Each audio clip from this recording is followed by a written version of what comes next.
Hello folks, this tutorial how to clear this message.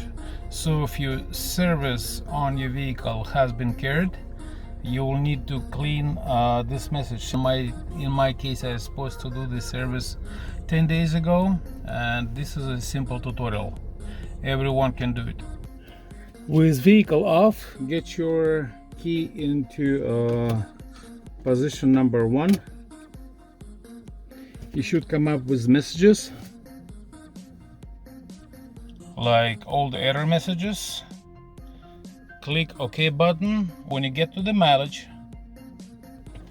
use these two buttons, OK on the left side and the phone button on the right side, and simultaneously press them really quick and hold it.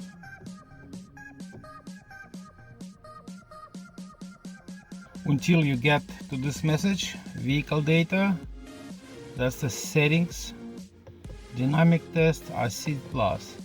So by controlling this, you use up and down one and use this as select.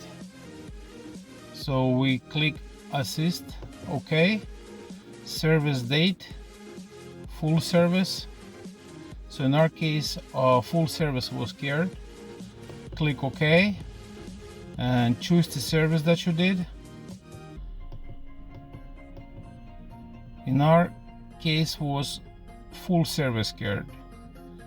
Hit OK and service out. Confirm one more time, and a full service been carried out. This message should be clear. Now you can go back till you've got out of this menu, and this message won't pop up anymore. So in our case, mission is complete. Thanks so much for watching this video. Stay safe, and I hope you have a great day. Subscribe and share.